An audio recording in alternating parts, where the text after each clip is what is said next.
This is on this item. This is for the open comment period, I believe.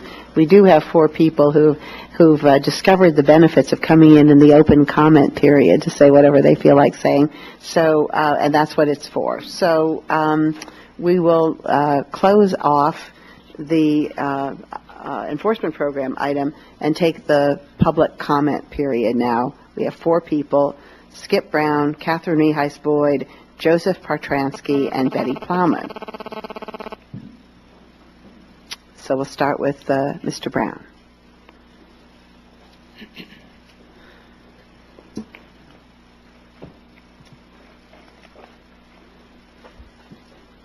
Good afternoon, and thank you for this opportunity. My name is Skip Brown with Delta Construction Company. In December, CARB had quite a slam, a broadside against its credibility due to the trans scandal.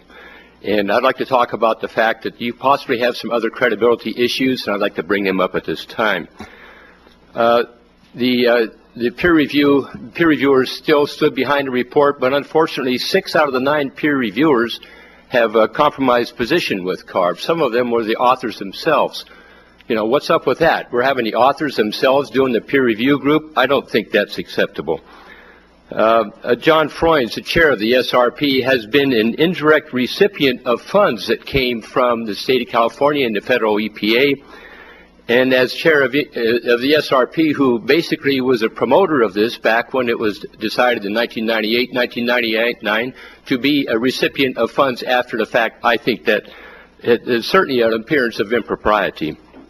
Gary Friedman was appointed as the epidemiologist in 1988 and again in 1991, but there's been no appointment since then. And since what we're doing is we're talking about epidemiological studies, I would think that the epidemiologist would be the key person to have on board, and quite obvious that I guess he's been retained in perpetuity.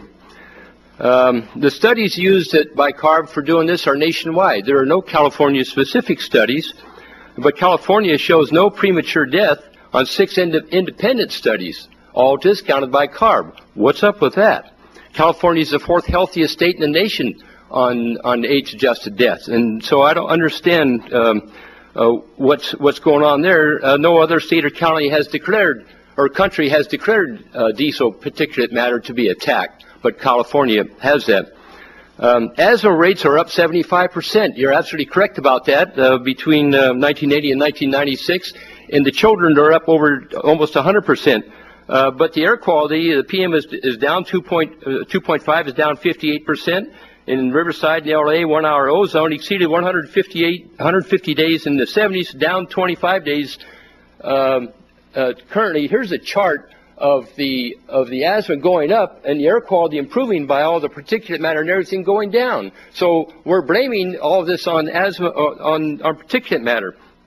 CARB issued factoids after the December meeting, I guess to help support the premise that the studies are good. Here's a list of their factoids.